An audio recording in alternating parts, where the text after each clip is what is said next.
బాజీరావు అన్న తర్వాత వచ్చినట్టే బాలాజీ బాజీరావు, బాలాజీ సాహెబ్ చూడండిలాగా. ఈ బాలాజీ బాజీరావు దగ్గర సదాశివరావు పీష్వా, సదాశివరావు పీష్వా అంటాం. ఈ బాజీరావు ఉన్న పీరియడ్లో ఈ మరాఠా ఎంపైర్కి స్ట్రాంగెస్ట్ పిల్లర్ ఎవడండి? సదాశివరావే. ఓకే, తర్వాత ఇంకొక ఆయన ఉంటాడు బాలాజీ బాజీరావు బ్రదరు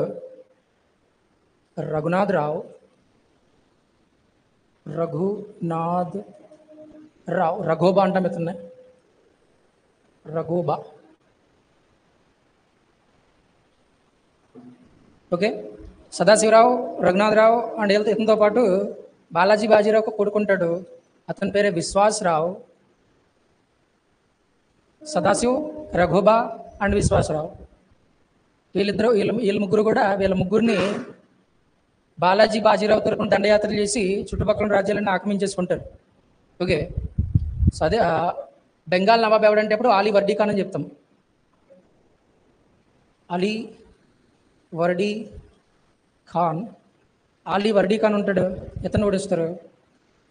తర్వాత ఉదయగిరిని ఆక్యుపై చేసుకుంటారు. ఉదయగిరిని ఆక్యుపై చేసుకున్న తర్వాత అక్కడ మిలిటరీ చీఫ్ ఉంటాడు ఒకడు. కెనాన్స్ పేలుస్తారు కదా, పిరంగులు పేలుస్తారు పెద్ద పెద్దవి, దాన్ని లీడ్ చేస్తాడు అనమాట. ఆర్టిలరీ లీడ్ చేసేవాడు చీఫ్ దానికి. సో అతని పేరు ఇబ్రహీం ఖాన్ గార్డీ అంటాం అతన్ని.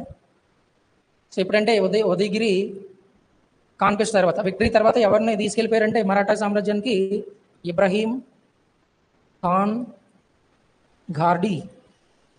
సో ఇక్కడ యుద్ధం తర్వాత వీళ్ళ చేతికి చిక్కినోడు ఎవడంటే ఇబ్రహీం ఖాన్ గార్డీ. అయితే రఘునాథరావును మిగిలిన వాళ్ళు ఎవరైతే ఉంటారో వీళ్ళందరితో పాటు ఇంకొక ఆయన ఉంటారు, అతని పేరు షంషేర్ బాజీరావు మస్తాని వాడు కుర్రోడు అనమాట, విశ్వాసగాడు. సో వీళ్ళిద్దరు ఎక్కువ కాన్క్వెస్ట్లో ఇన్వాల్వ్ అవుతుంటారు. సో ఎప్పుడైతే ఉదయగిరిని ఆక్యుపై చేసుకున్న తర్వాత ఇబ్రహీం ఖాన్ గార్డీ దొరికాడో రఘునాథరావు ఏమంటాడంటే నేను చంపేద్దామని చెప్తాడు అనమాట. అప్పుడు సదాశివ ఏం చేస్తాడంటే ఇలాంటి వీరుడు మన మిలిటరీలో ఉంటే మంచిదని చెప్పి వీళ్ళు కన్విన్స్ చేసి దీనికోసం రఘునాథరావు సదాశివరావు ఇద్దరు గొడవాడుకుంటారు, డిస్కషన్ చేసుకుంటారు. ఒక ముసల్మాన్ని, ఒక ఇస్లాంకి సంబంధించిన ఆర్టిలరీ హెడ్ని మన మరాఠా ఎంపైర్లో ఎలా పెట్టుకుంటామో, ఎలా నమ్మగలమని చెప్పేసి బాగా డిస్కషన్ చేసుకుంటారు ఇద్దరు కూడా. సో తర్వాత వీళ్ళిద్దరు డిస్కషన్ అయిపోయిన తర్వాత ఇబ్రహీం గాడ్గీని బాలాజీ బాజీరావు మరాఠా ఎంపైర్కి తీసుకెళ్తారు. అక్కడ శనివారం వాడాకి తీసుకెళ్తారు అనమాట. తీసుకెళ్ళి అప్పుడు పీష్వాతో చెప్తాడు సదాశివరావు, బాలాజీ బాజీరావుతో చెప్తాడు, ఇలాగ ఇబ్రహీం ఖాన్ గాడ్గీని మన మిలిటరీలో ఆర్టిలరీ హెడ్ కింద పెడదామని చెప్పి ఒక ప్రపోజల్ తీసుకొస్తాడు అనమాట. సో అక్కడ కూడా కొంచెం డిస్కషన్ జరిగి ఫైనల్గా పీష్వా కూడా ఏం చేస్తాడంటే గాడ్గీని ఏం చేస్తాడంటే మరాఠా ఎంపైర్లు కెనాన్స్ హెడ్ కింద పెడతారనమాట. ఓకే, సో అలాగా బాలాజీ బాజీరావు పీరియడ్లో మరాఠా సైన్యంలో ఆర్టిలరీ హెడ్ కింద అపాయింట్ అయిన ఇస్లాంకి సంబంధించిన ఎవడంటే ఇబ్రహీం ఖాన్ గార్డీ. దిస్ ఈజ్ శనివార్ వాడా.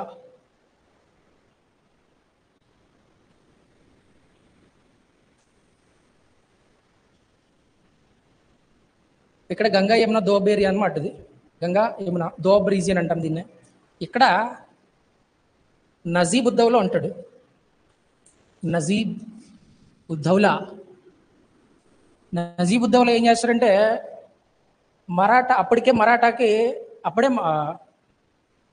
ఔరంగజేబ్ చచ్చిపోయాడు. 1760s మాట్లాడుకున్నాం ఇదంతా. ఔరంగజేబ్ అప్పటికే చచ్చిపోయి 50 సంవత్సరాలు అయిపోతుంది. లెటర్ మొగల్స్ వచ్చేసారు. అంత దమ్మున్నవాడు ఎవడో లేడు మొఘలం పేరులో. సో ఇక్కడ ఓ పక్కన మొఘల్స్ వీక్ అయిపోయారు. దానివల్ల ఏమైపోద్దంటే ఆల్రెడీ పీష్వాస్ అనే వాళ్ళు బాగా ఎస్టాబ్లిష్ అయిపోతారు. మనం మాట్లాడుకున్న చౌత్ సర్దేశ్ముఖ్ అని చెప్పి మాట్లాడుకున్నాం కదా.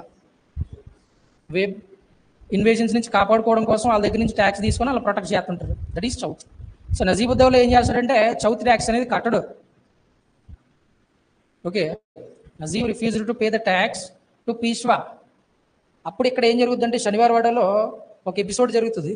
అదేంటంటే ఇప్పుడు బాలాజీ విశ్వనాథ్ ఎవరైతే పేష్వా ఉన్నాడో ఇతనికి సదాశివ మీద ఎక్కువ నమ్మకం ఎక్కువ. వీడి కెపాసిటీ మీద భరోసా ఉంటుంది. వీడు ఎక్స్పాండ్ చేయగలడు, తర్వాత కూడా సామ్రాజ్యాన్ని నిలబెట్టగలడు అని చెప్పి సదాశివ మీద భరోసా ఉంటుంది పేష్వాకి. బట్ పేష్వా ఆవిడ ఉంటుంది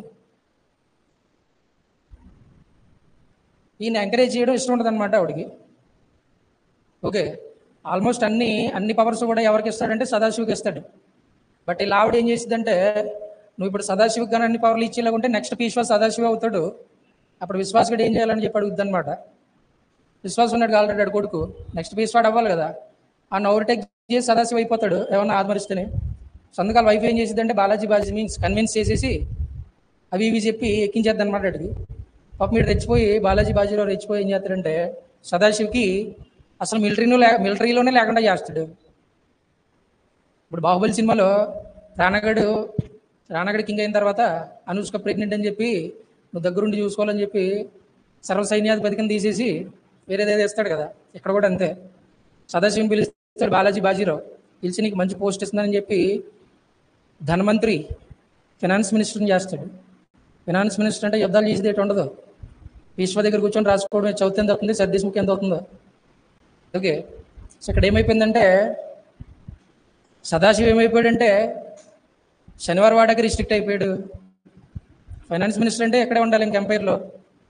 సో ఇక్కడ విశ్వాసరావు ఎవడైతే ఉన్నాడో సదాశివకు ఫేవర్గా ఉంటాడు. సదాశివ అంటే చాలా ఇష్టం విశ్వాసరావుకి, కాకా తిరుగుతుంటాడు అనమాట.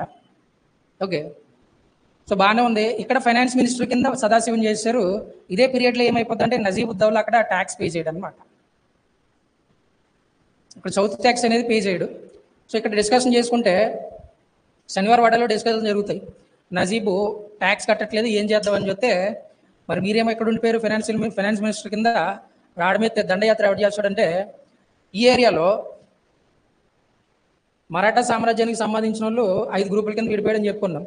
అందులో సింధేస్ ఉన్నారు కదా, షిండే అని పిలుస్తాము. అందులో ఒకటే దత్తాజీ సింధియా అని పిలుస్తాం, లేకపోతే షిండే. ఈ దత్తాజీ షిండే ఈ ఏరియాలోనే ఉంటాడు. నజీబ్ ఎక్కడైతే ఉంటాడో ఆ ఏరియాలోనే ఉంటాడు, నార్త్లో. సో సదాశివాలు ఏం చేస్తారంటే దత్తాజీని నజీబ్ మీదకి పంపిస్తారు.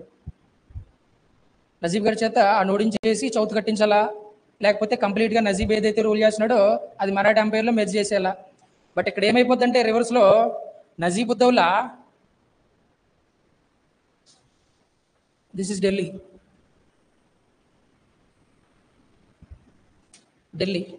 ఇక్కడ ఢిల్లీ షహన్షాయి ఆఫ్ హిందుస్థాన్ చక్రవర్తి ఢిల్లీలో ఎవడుంటే ఆడే షహన్షా. సో ఇక్కడ ఢిల్లీ షహన్షా దగ్గరికి నజీబ్ వెళ్తాడు. నజీబ్ వెళ్ళి దీనికోసం చెప్తాడు, ఈ ఎపిసోడ్ కోసం చెప్తాడు. ఇలాగ మరాఠా ఎంపైర్ ఎస్టాబ్లిష్మెంట్ అనేది పెరిగిపోతుంది, వాళ్ళ పవర్ అనేది పెరిగిపోతుంది. ఇలాగైతే ఇస్లాం అనేది ఇండియాలో ఎగ్జిస్ట్ అవ్వడం చాలా కష్టం, సర్వైవ్ అవ్వడం కష్టం అని చెప్పి, ఇలాగే ఉంటే షహన్షాయి ఆఫ్ హిందుస్థాన్ మరాఠా వాళ్ళు అయినా ఆశ్చర్యం లేదని చెప్పి రెచ్చగొడతాడు అనమాట. ఎవరినంటే ఢిల్లీలో ఎవడంటే అలా ఉంటాడు, ఢిల్లీ ఎంపరర్ ఎవడైతే ఉంటాడో లాటర్ మొగుల్స్ ఉంటారు అక్కడ. షాలం టూ అని మాట్లాడతాం. షాలం టూ ఒప్పుకుని ఇప్పుడు మరాఠాలకు వ్యతిరేకంగా మనం పోరాడలేము. ఇప్పుడు డిస్కషన్ ఎవరి మధ్యలో అంటే ఢిల్లీ ఎంపరర్కి నజీబ్కి మధ్యలో జరుగుతుంది డిస్కషన్ ఇది. ఇప్పుడు మన ఇద్దరం కలిసి మరాఠా మీద అటాక్ చేద్దాం అంటాడు ఈడు. ఇక్కడ ఢిల్లీలో ఉన్న మధ్యలో ఉన్నవాడు ఏమంటాడంటే మనం ఇద్దరం ఖచ్చితంగా మరాఠాతో పోరాడలేము, సో మనకంటూ ఒక పవర్ కావాలా, ముందు నడిపించేదానికి చిన్న పవర్ కాదు చాలా పెద్ద పవర్ కావాలని చెప్తాడు. అందుకే నేను ఇండియాకు ఒకరిని ఇన్వైట్ చేద్దామని అనుకున్నాను అంటాడు. ఎవరు అడిగితే అహ్మద్ షా అబ్దాలీ, షహన్షాయి ఆఫ్ ఆఫ్ఘనిస్తాన్ ఎంపరర్ అనమాట. ఆఫ్ఘనిస్తాన్ చక్రవర్తి ఎవరంటే అహ్మద్ షా అబ్దాలీ.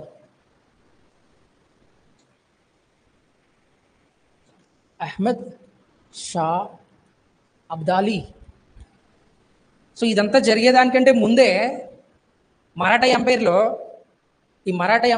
పీష్వాస్ ఎవరైతే ఉన్నారో ఇప్పుడు మాట్లాడుకున్నాం కదా, ఎపిసోడ్ మాట్లాడుకున్నాం కదా, దీనికంటే ముందే ఇక్కడ అటోక్ అని చెప్పి ఒక ఏరియా ఉంటుంది. అటోక్ ఫోర్ట్ అంటాం, అది ఆఫ్ఘనిస్తాన్కి సంబంధించిన ఫోర్ట్. అది ఆల్రెడీ అటోక్ ఫోర్ట్ని మరాఠా ఆక్యుపై చేసింది. ఇప్పుడు నజీబుద్దౌలా ఎక్కడికి వెళ్ళాలంటే వీడు ఒప్పుకుంటాడు, సరే అని చెప్పి అహ్మద్ షా అబ్దాలీని ఇండియాకి ఇన్వైట్ చేసి మరాఠాకి వ్యతిరేకంగా పోరాడదామని చెప్పి డీలింగ్ అయిపోయింది మొత్తం. సో ఇప్పుడు అబ్దాలీ దగ్గరికి వెళ్ళాలా, మీడియేషన్కి వెళ్ళాలన్నమాట. సో ఇక్కడ నజీబ్కి సులేమాన్ ఉద్దౌలా సులేమాన్ ఉద్దౌలా అని ఒక తమ్ముడు ఉంటాడు. వీడిని పంపిస్తారనమాట ఎవరికి, ఆఫ్ఘనిస్తాన్కి. Suleman Uddaula as ambassador to Afghanistan.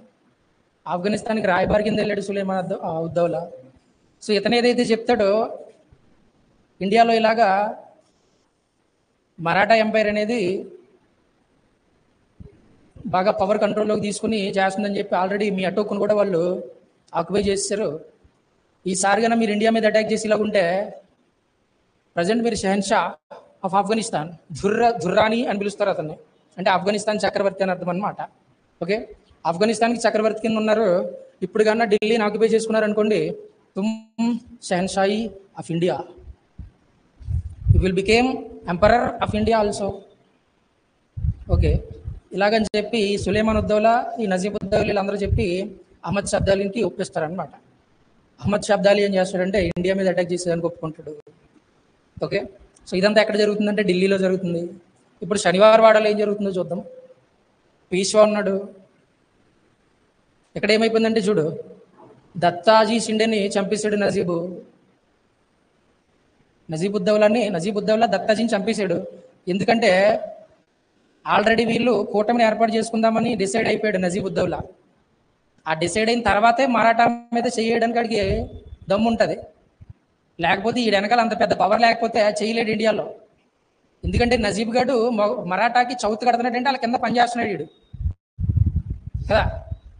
So Ahmed Shah Abdali అండ చూసుకుని దత్తాజీని వేస్తారనమాట. దత్తాజీని చంపేశారనే విషయం శనివారం వాడకు వస్తుంది. పీష్వా వెంటనే మీటింగ్ పెడతాడు. సదాశివ్, రఘోబా, విశ్వాస్, మిగతా వాళ్ళు, గోవింద్ పంత్, మిగతా వాళ్ళు అందరూ ఉంటారు అక్కడ. సో ఇక్కడ పీష్వా ఏం చేస్తాడంటే, పీష్వాకి ఆల్రెడీ తెలిసిపోద్ది అహ్మద్ షా అబ్దాలీతో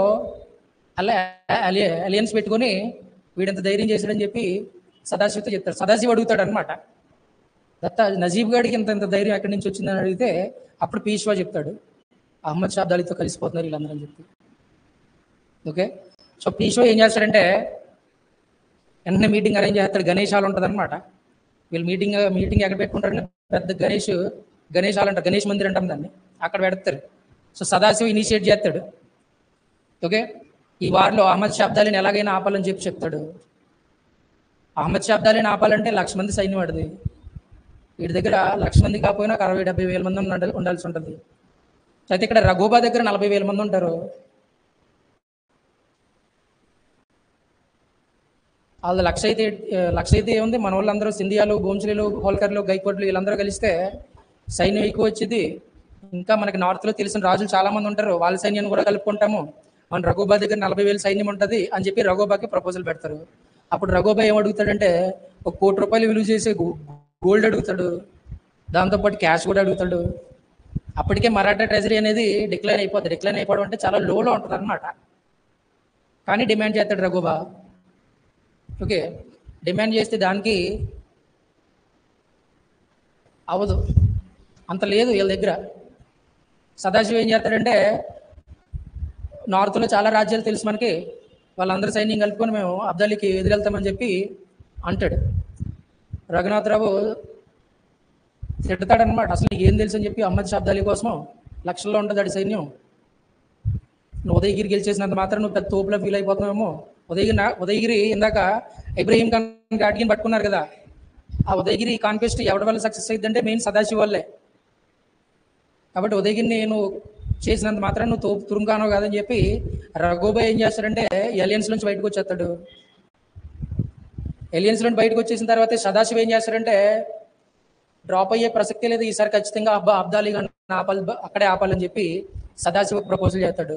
ఈసారి నేను లీడ్ చేస్తాను, మిలిటరీకి మొత్తం నేనే చూసుకుంటాను, నేనే నేతృత్వం వహిస్తానని చెప్పి పీష్వాకి పర్మిషన్ అడుగుతాడు. పీష్వా ఆల్రెడీ సదాశివ మీద భరోసా ఉంటుంది పీష్వాకి, కాబట్టి సదాశివకి పర్మిషన్ ఓకే అయిపోయింది అనమాట. సదాశివ గారికి పర్మిషన్ ఓకే అయిపోయింది. ఇప్పుడు ప్లాన్ ఏంటంటే ఇక్కడ శనివారవాడ మరాఠా ఎంపైర్ నుంచి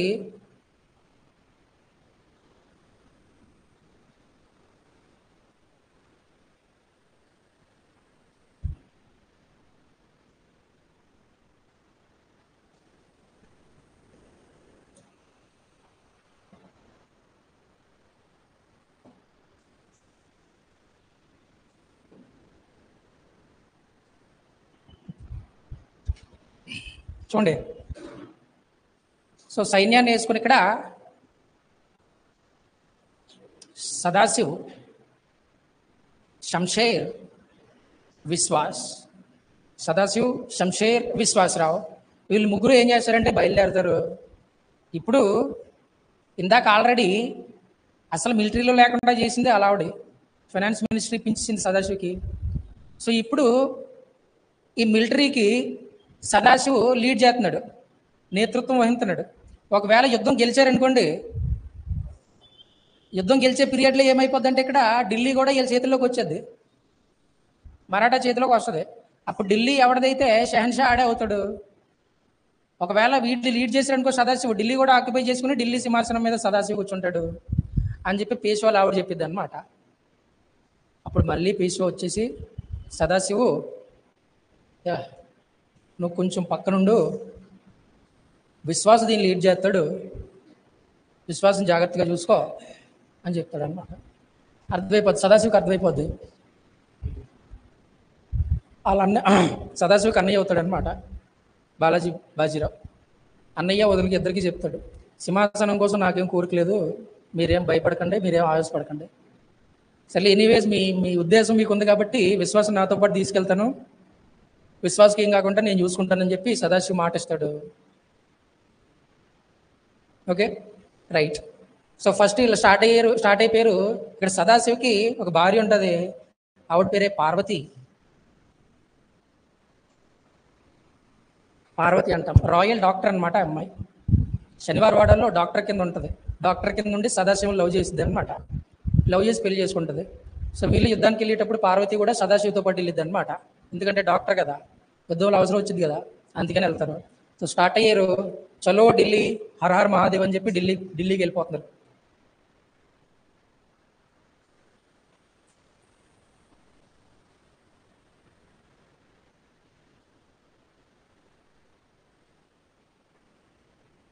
ఎక్కడ ఆగారు? షహన్షా ఈ ఆఫ్ఘనిస్తాన్, అహ్మద్ షా అబ్దాలీ కూడా వస్తున్నాడు, కాకపోతే ఇటు నుంచి వస్తాడు, ఎక్కడ ఆగుతాడు. ఓకే, ఇప్పుడు వీళ్ళు అటు వెళ్ళాలన్నా వాళ్ళు ఇటు రావాలన్నా యమునా నదిని దాటాలన్నమాట. ఇప్పుడు ప్రజెంట్ ఇక్కడ క్యాంప్ వేసుకుని సదాశివ వాళ్ళు ఏం చేస్తారంటే, ఇప్పుడు మిలిటరీ కావాలి వాళ్ళకి, మరాఠా మిలిటరీని వేసుకొని వచ్చేసారు పైకి, బట్ ఇంకా అడిషనల్ మిలిటరీ కావాలా.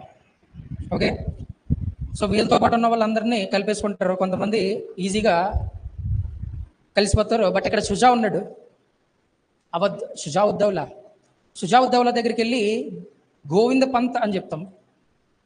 గోవింద్ పంత్ మరాఠా మిలిటరీలో ఒక ఆయన ఒకడు అనమాట, మరాఠాస్లో ఆయన ఒకడు గోవింద్ పంత్.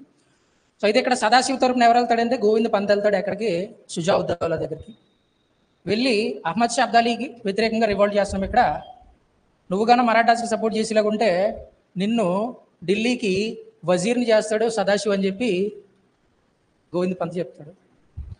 సుజా నమ్మడు, అవునా మీ ఓడి దగ్గర ఒక లెటర్ రాయించుకుంటారా అప్పుడు నమ్ముతాను అంటాడు అనమాట. యుద్ధం అయిపోయిన తర్వాత Shuja ud Daula will be the Wazir of Delhi అని చెప్పి నాకు లెటర్ రూపంలో రాస్తే నేను సపోర్ట్ చేస్తానని చెప్తాడు.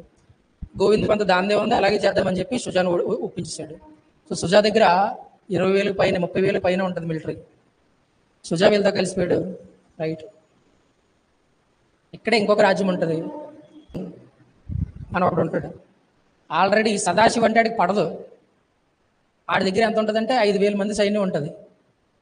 ఓకే, సదాశివ్ అంటే ఇతను వీడికి పడదు. వీడికి సదాశివ్ గడికి టైం వచ్చినప్పుడు లెసన్ చెప్పాలా, గుణపాఠం చెప్పాలని వెయిట్ చేస్తూ ఉంటాడు. ఇది టైం వచ్చిందనమాట. మరాఠాకి సంబంధించిన అంబాసిడర్ వీడి దగ్గరికి వెళ్తాడు. వీడు ఇంకా చెప్పకముందే హమారా మిలిటరీ తుమారా సాథ్ హై, మా మిలిటరీ నీతో ఉంటుంది, నువ్వేం భయపడకని చెప్పి వచ్చేస్తాడు, బయటకు వచ్చేస్తాడు. సో యుద్ధం మొత్తం మీద బ్యాక్ స్టాప్ ఎవడదంటే ఈడిదే. చూద్దాం లాస్ట్లో. సో సుజా ఇక్కడ అలియన్స్లో మెర్జ్ అయిపోయాడు, యరాక్ సింగ్ మెర్జ్ అయిపోయాడు.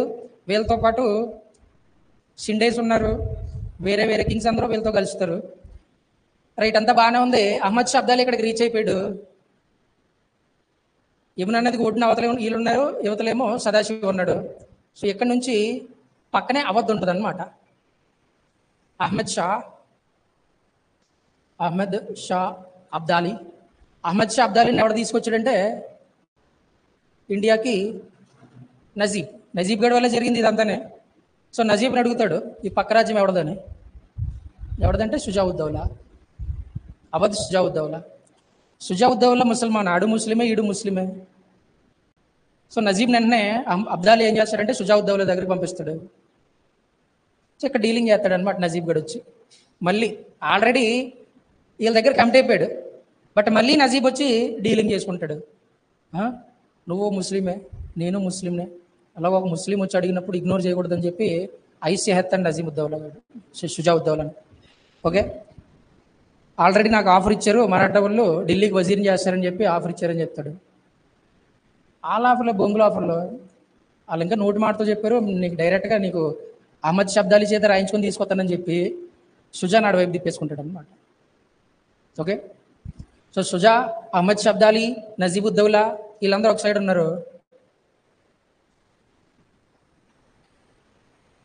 సదాశివు అటు సైడు 3 ఫ్లాగ్లు ఎగురుతాయి. ఒకటి అహ్మద్ షా అబ్దాలీది, 2 నజీబుద్దౌలాది, 3వది ఎవరిదో తెలదాడికి.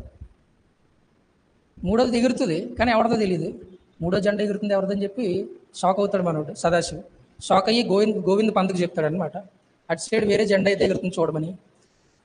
ఆ జెండా షుజా దగ్గరికి వెళ్ళినోడు ఈడే. ఇందాక షుజావుద్దౌలా దగ్గరికి వెళ్ళి నేను వజీర్ని చేస్తాను రాయించుకొని వస్తానని చెప్పాడు కదా, ఈడు చూస్తాడనమాట 3వ జెండా ఎవరిదో, ఈడిది.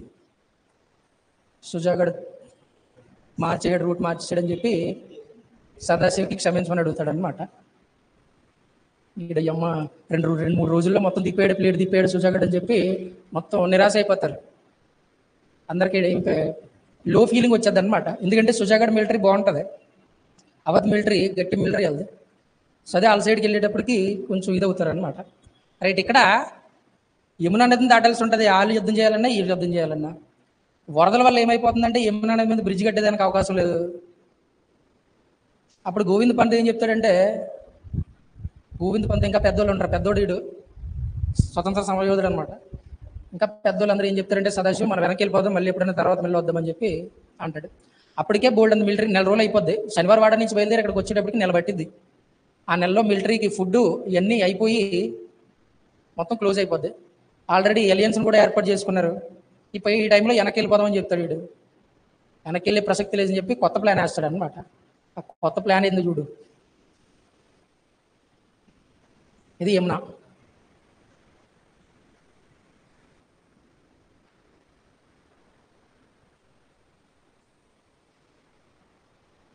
ఇది ఢిల్లీ.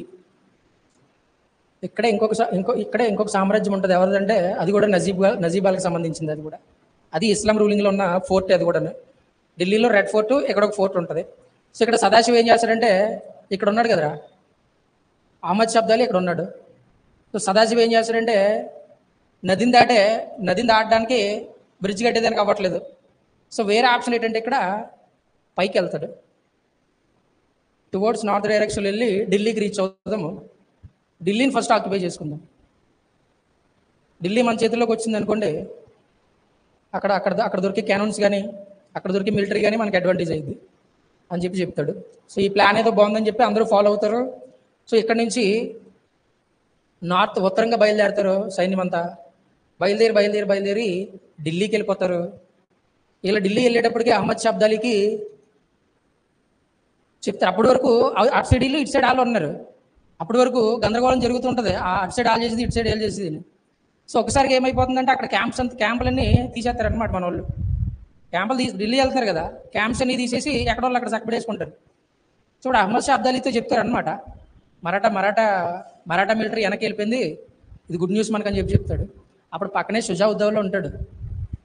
వాళ్ళు ఏమి వెనక్కి వెళ్ళరు, నాకు తెలిసి సదాశివ్ గడు ఎలా అంటాడో వాళ్ళు వెనక్కి వెళ్ళి పరిస్థితి ఉందని చెప్పి అహ్మద్ షా అబ్దాలీతో అంటాడు అనమాట.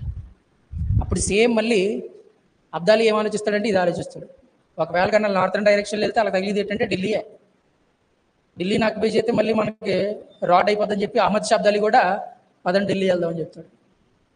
వీళ్ళు ఎలా వెళ్తారు, కొంచెం వీళ్ళు ముందు ఉంటారు, కొంచెం వెనకాల ఉంటారు. వీళ్ళకంటే ఒక రోజు ముందు ఢిల్లీ వెళ్ళిపోతారు. ఢిల్లీ వెళ్ళిపోయి ఢిల్లీని క్లోజ్ చేస్తారు. Red fort occupied by Maratha. Okay, Shivaji time నుంచి కూడా మొఘల్స్ అనేవాళ్ళు మరాఠాస్ని చాలా ఇబ్బంది పెడుతూ వచ్చారనమాట. సో అప్పటి నుంచి చూసుకుంటే సదాశివ్ వచ్చిన తర్వాత ఢిల్లీలో రెడ్ ఫోర్ట్లో ఈ భగోవా జెండా ఎగురుద్ది, మరాఠా జెండా ఎగురుద్ది అనమాట. ఓకే, సో ఢిల్లీని ఆక్యుపై చేసుకున్నారు, వీళ్ళు కూడా ఢిల్లీ వచ్చారు. ఈ టైంకే ఢిల్లీని ఆక్యుపై చేసుకుని రెడ్ ఫోర్ట్లో సెటిల్ అయిపోయారు అనమాట. రెస్ట్ తీసుకున్నారు మనం సైన్యం అంతా. సో ఇలాగ ఖాళీగా ఉన్నాం కదా అని చెప్పి పక్కన ఇంకొక ఫోర్ట్ ఉంటుంది, ఇస్లాం రూలింగ్లో ఉన్నది, దాన్ని కూడా ఆక్యుపై చేస్తారు. ఓకే, సో యమునా నదిని ఢిల్లీ నుంచి దాటేయడానికి ఈజీ అయిపోద్ది. సో వీళ్ళు వచ్చారు, యుద్ధం చేసుకోనికి ఇక్కడ ఒక మంచి ప్లేస్ కావాలా, ఆ ప్లేసే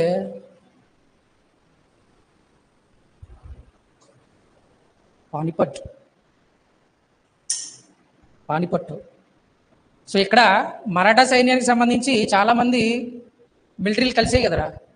మిలిటరీలు కలిసిన తర్వాత ఎక్కువ రోజులు వెయిట్ చేయాల్సి వచ్చిందనమాట వాళ్ళు అక్కడ. దానివల్ల ఏమైపోయిందంటే ఫుడ్ ఇదంతా అయిపోయింది. ఇక్కడ ఏం చేయాలో అర్థం కావట్లేదు సదాశివరావుకి. అయితే ఇక్కడే ఢిల్లీకి దగ్గరలో సకీనా బేగం ఉంటుంది. ఇలా ఆయన చచ్చిపోతాడు, ఈవిడ రూల్ చేసిద్ది అనమాట ఆ ఏరియాని. ఎవరిని కలవదు ఈవిడి. అప్పుడు సదాశివతో పాటు పార్వతి కూడా వెళ్ళింది కదరా. అప్పుడు పార్వతి సకీనా దగ్గరికి వెళ్ళి ఒప్పించి వాళ్ళ దగ్గర ఉన్న ఫుడ్కి తీసుకొచ్చింది అనమాట. రైట్, ఓకే, అంతా బాగానే ఉంది.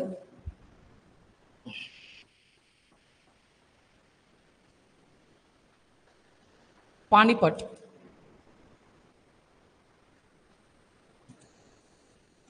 ఇట్ ఈస్ 1761 January 14th, 1761 జనవరి 14. విశ్వాసరావు నేతృత్వంలో మన మరాఠా సామ్రాజ్యం ఉంది. శంషేర్ ఉన్నాడు, సదాశివరావు ఉన్నాడు, గోవింద్ పంత్ ఉన్నాడు, మహల్కర్ రావు ఉన్నాడు, వీళ్ళందరూ వచ్చారు.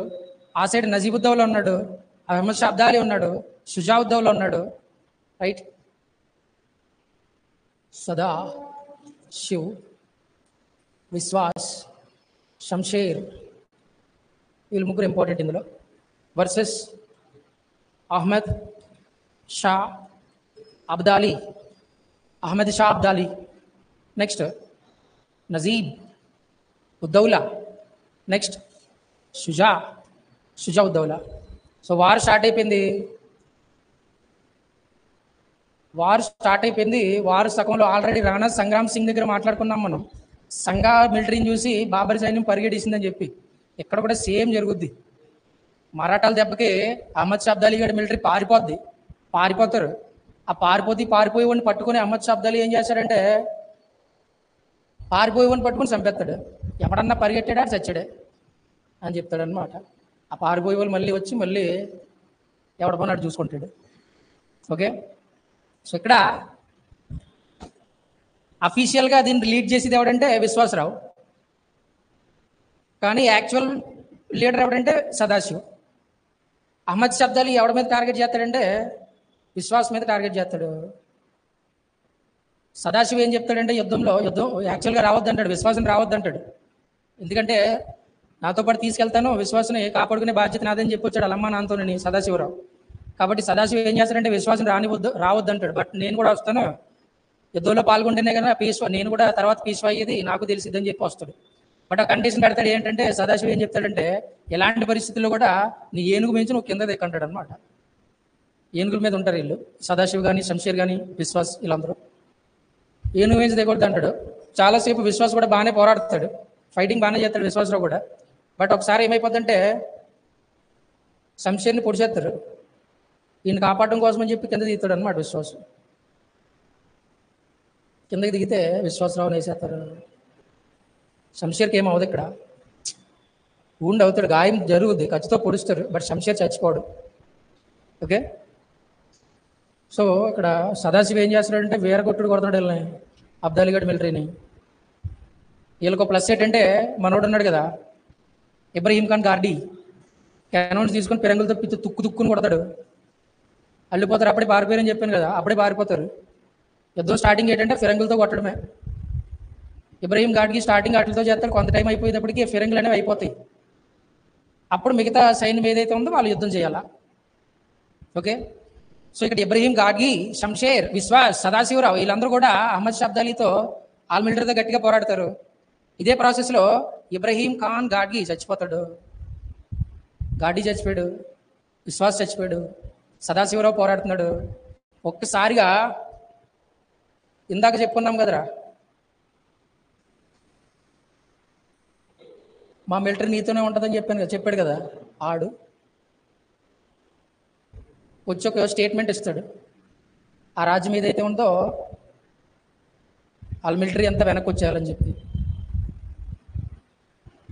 అరాజ్ సింగ్ మిలిటరీ పీచే మూడ్ అంటాడు. యుద్ధంలో ఆడ మిలిటరీ పోరాడుతూనే ఉంటుంది, ఫైటింగ్ చేస్తూనే ఉంటుంది, అక్కడికక్కడే వదిలేసి వెళ్ళిపోతారు. ఆ వదిలేసి వెళ్ళిపోతే సదాశివ ఉండిపోతాడు, సదాశివ రౌండప్ అయిపోతాడు అనమాట. రౌండప్ చేసి సదాశివుని చంపేస్తారు. అలాగే పానిపట్టు వారు అనేది యాక్చువల్గా ఇది ఎవడు పానిపట్టు వారిది. బాబర్ ఇబ్రహీం లోడికి జరిగింది ఫస్ట్ది, హేముకి అక్బర్కి జరిగింది సెకండ్ది, సదాశివ్ మరాఠాకిని అహ్మద్ షా అబ్దాలీకి జరిగింది మూడోది అనమాట. సో తాడి పానిపట్టు వారిలో ఎవరు గెలిచారు అంటే the alliance of Najib, Ahmad Shah Abdali and Shujauddaula వీళ్ళు గెలుస్తారు. బట్ సదాశివ్ కూడా పోరాటం చూసి అహ్మద్ షా అబ్దాలీ ఈ యుద్ధం తర్వాత ఇండియాలో మరి ఎప్పుడు అటాక్ చేయలే, మళ్ళీ హిందుస్థాన్ మీద దండయాత్ర చేయలేదు అహ్మద్ షా అబ్దాలీ. ఓకే, సో సదాశివరావు చచ్చిపోవడంతో మూడో పానిపట్టు యుద్ధం తర్వాత ఈ మరాఠా సామ్రాజ్యం అనేది ఆల్మోస్ట్ డిక్లైన్ అయిపోయింది అన్నమాట. ఓకే, అది పానిపట్టు వార్ 3. వార్ అసలు పానిపట్టు వార్ జరగడానికి కారణం ఏంటంటే ఇంక ఈడు నజీబ్ గఢ్ దత్తాజీ నేయడమే. అదే అదే అదే ఒక్క పాయింటే ఇంత పెద్ద యుద్ధానికి కారణం. సదాశివ్, విశ్వాసు, ఇబ్రహీం గార్గి వీళ్ళందరూ చచ్చిపోవడానికి కారణం ఏంటంటే